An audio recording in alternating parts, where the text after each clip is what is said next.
Bonsoir dames et messieurs et merci de choisir la télévision de la famille pour vous informer en ce premier lundi de l'année 2020.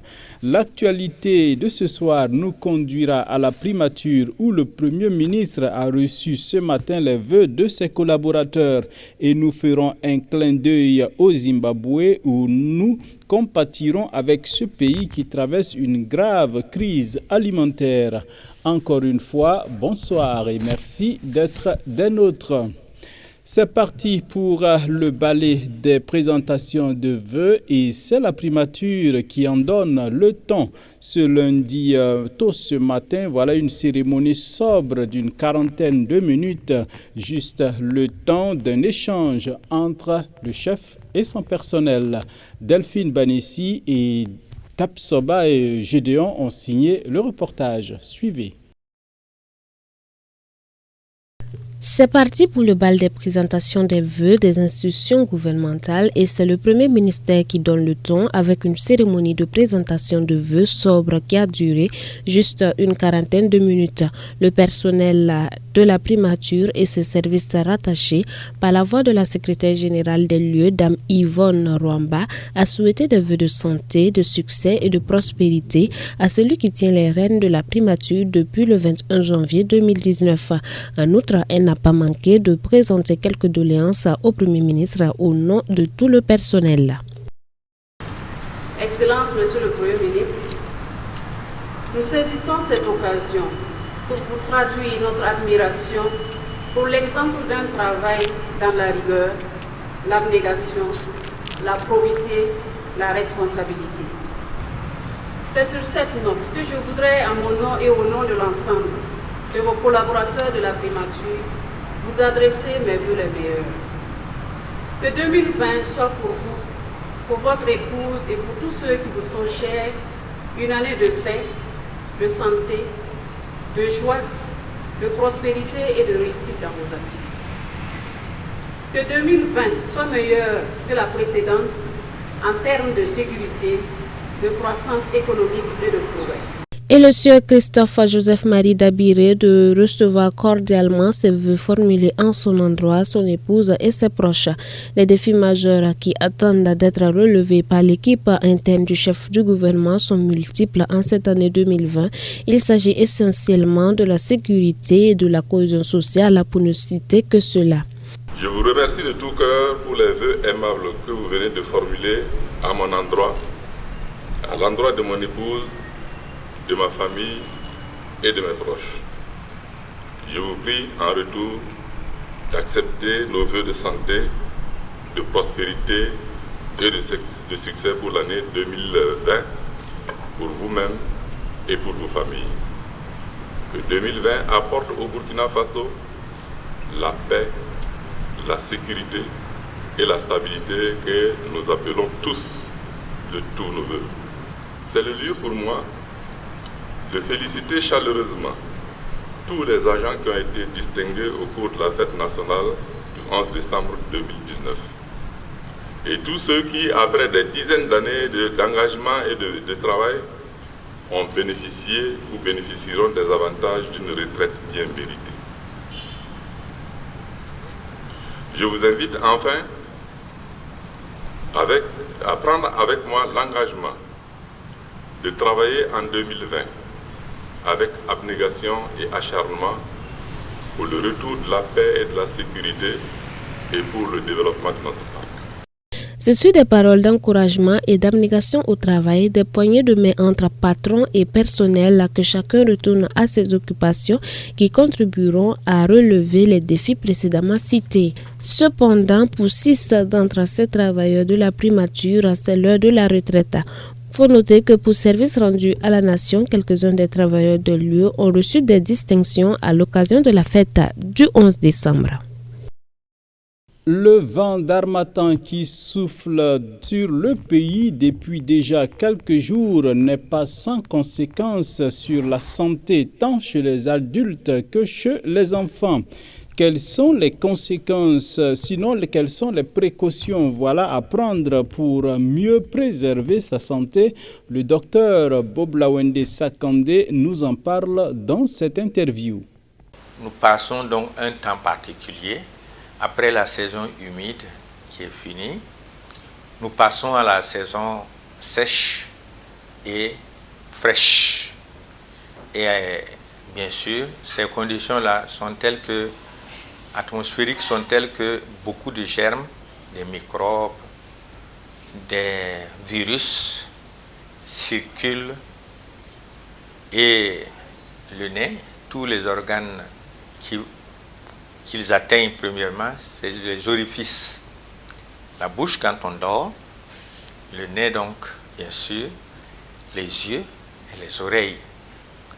Alors, il y a une sécheresse qui s'installe, donc la peau se fragilise et les germes comme les virus sont responsables de beaucoup de rhinite. Les gens, le nez coule, les gens se disent couramment, je suis grippé. Et donc, ce sont des affections assez fréquentes. Partant de là, ces affections peuvent se compliquer.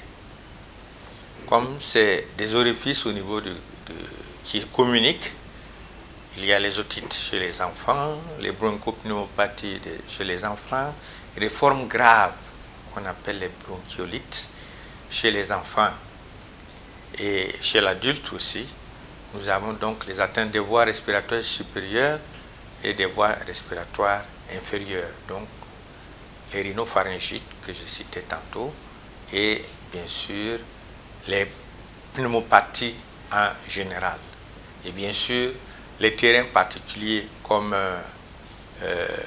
l'asthme, c'est la période où beaucoup de gens font leur crise d'asthme. Ça, c'est parce que la poussière amène aussi des pollens, des substances, en tout cas des allergènes, et donc qui réveillent donc les terrains qui étaient déjà prédisposés pour faire des crises d'asthme. Nous insistons beaucoup, nous décrivons ces maladies de façon à pouvoir permettre aux gens de connaître que ce n'est pas de connaître seulement ou d'attendre que ce soit une maladie, mais de prévenir. Alors nous savons que, comme je le disais tantôt, il y a une communication qui va même jusqu'au cerveau. Donc c'est la période où on va enregistrer quelques cas quand même de méningite à pneumocoque. Et je pense que déjà prévenir en prenant les vaccins qui comprennent donc le pneumocoque, et on peut prévenir donc des infections très graves parce que les méningites à pneumocoque sont assez mortelles. Ceci dit, les préventions donc qu'il faut avoir, je pense que c'est le plus simple. Il faut pouvoir trouver quelque chose pour protéger, pour que le vent ne pénètre pas par le nez et par la bouche. Et généralement, à cette période, c'est connu maintenant, surtout pour ceux qui sont des asthmatiques ou qui font des allergies à cette période-là, ils utilisent ce qu'on appelle des cache-nez. Ils se protègent et la nuit, ils essayent donc de se couvrir bien, puisque la bouche s'ouvre facilement. Il faut rester sous son moustiquaire ou également sous sa couverture pour être bien protégé. Et pour les enfants, il est nécessaire d'augmenter la qualité de la couverture pour que l'enfant soit bien au chaud et qu'il soit moins exposé. Et bien sûr que pour les infections, qu'elles soient virales ou bactériennes, il faut obligatoirement que les enfants soient vaccinés. En respectant la vaccination, nous voyons donc qu'il y a moins de rougeole actuellement. Il y a en France, par exemple, où les gens ont refusé plus ou moins à un moment donné donc de se faire vacciner, on voit qu'il y a des nouveaux cas et une recrudescence des maladies comme la rougeole. Chez nous, Dieu merci, nous ne posons pas de questions philosophiques par rapport à la protection. Et donc, nous nous protégeons par la vaccination. Et également, nous veillons à ce que les enfants soient bien nourris. Les enfants soient bien nourris. Ceux qui laissent le sein maternel, c'est-à-dire les plus de 6 mois, déjà il faut varier leur alimentation en leur donnant aussi de la vitamine, beaucoup de vitamines, qu'ils puissent croître, surtout des protéines, des glucides et tout ce qui est nécessaire à la croissance. Et Dieu merci, des campagnes de supplémentation en vitamine A sont données, parce que beaucoup d'enfants font des anomalies, des avitaminoses A. Et ces avitaminoses A perturbent leur vision, peuvent mettre en péril la qualité de la vision des enfants. Voilà donc pour ceux qui... Et pour les adultes, il faut porter des habits qui sont assez protecteurs du froid. Nous le disions en titre, l'insécurité alimentaire continue de grandir au Zimbabwe. Cette fois-ci, c'est plus de 8 millions de personnes qui sont touchées par cette crise alimentaire dans ce pays. Une situation alarmante qui pousse le programme alimentaire mondial à réclamer la somme de 200 millions de dollars en vue d'une sortie de crise.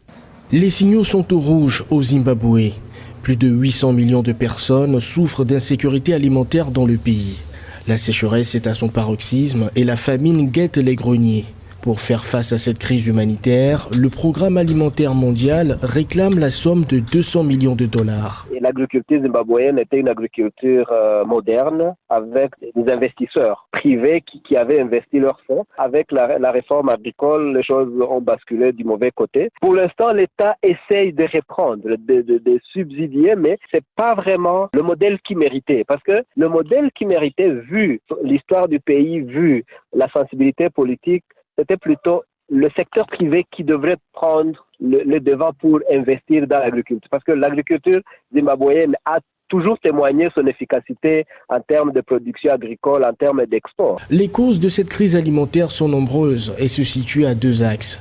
Une crise économique majeure et les chocs climatiques. Tous les pays de l'Afrique australe ont un problème sérieux de sécheresse. Plus particulièrement le Zimbabwe qui vient d'une crise politico-économique où la production alimentaire a baissé depuis une dizaine d'années. Autrefois considéré comme le grenier à céréales de l'Afrique australe, le Zimbabwe est aujourd'hui dans une situation d'urgence alimentaire absolue.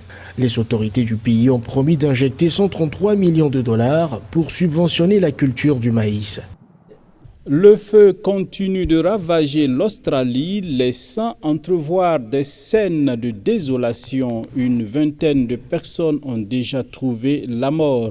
Les animaux sauvages y payent également un lourd tribut. En Australie, plus de 150 feux souvent hors de contrôle continuent de ravager le pays, laissant des scènes de désolation, comme ici dans l'état de Sydney.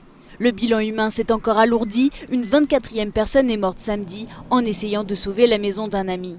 Les animaux sauvages payent aussi un lourd tribut. Plus de 500 millions de mammifères, d'oiseaux et de reptiles seraient morts depuis le début des incendies. Les pompiers doivent faire face à des feux très volatiles. On choisit nos cibles et nos batailles. Nous avons déterminé quelle maison nous pouvions sauver. On se bat en espérant que nous gagnerons la bataille. Nous ne les gagnons pas toutes, mais nous avons remporté quelques bonnes victoires la nuit dernière. À Kangaroo Valley, de nombreuses maisons ont été réduites en cendres ce week-end. C'était une localité touristique pittoresque à 3 heures de Sydney. Ce rugissement était incroyable. Des flammes d'environ 18 mètres. On pouvait voir qu'elles avaient dépassé la cime des arbres. La capitale de l'Australie, Canberra, a été placée ce dimanche en tête des villes les plus polluées au monde. Les fumées des incendies ont même envahi le ciel d'Auckland en Nouvelle-Zélande, qui se situe pourtant à plus de 2000 km des côtes australiennes. Domingo Pereira, du nom du candidat malheureux lors des élections présidentielles en Guinée-Bissau, a décidé de contester les résultats devant la Cour suprême du pays. Son parti a déposé un recours vendredi dernier devant cette juridiction. Le verdict est attendu dans 8 jours. La présidentielle en Guinée-Bissau va désormais se jouer devant la Cour suprême du pays. Ainsi en a décidé le candidat donné perdant Domingo Simoes Pereira. Le Parti africain pour l'indépendance de la Guinée et du Cap-Vert, dont il défendait les couleurs, a en effet déposé un recours vendredi devant l'instance pour contester sa défaite. Le PAIGC a effectivement introduit ce vendredi un recours visant à annuler le résultat du second tour de la présidentielle, a déclaré le responsable de la communication de la plus haute juridiction du pays. Et c'est ce lundi que les juges se réuniront pour examiner le recours, a précisé une source proche du président de cette institution. Domingo Simoes Pereira avait aussitôt, après la proclamation du verdict, rejeté le résultat du second tour de la présidentielle qui donnait vainqueur son rival du parti Madem, Umaru Sissoko Embalo, avec 53,55% des voix. L'ancien Premier ministre avait alors dénoncé une fraude électorale et des résultats pleins d'irrégularités, de nullités et de manipulations. Arrivé en tête au premier tour avec 40,1% des suffrages contre 28% pour Embalo, le candidat du PAIGC avait promis d'apporter des preuves pour démontrer que les résultats avaient été changés au profit de son adversaire. La Cour suprême dispose de 8 jours pour se prononcer. C'est tout pour ce soir, dames et messieurs. Permettez-moi une fois de plus de vous souhaiter une bonne et heureuse année 2020, surtout en compagnie des programmes de la télévision de la famille. Et bien, toute l'équipe se joint à moi, bien entendu, pour vous formuler ses vœux. On se donne rendez-vous demain pour d'autres actualités. Dieu vous bénisse.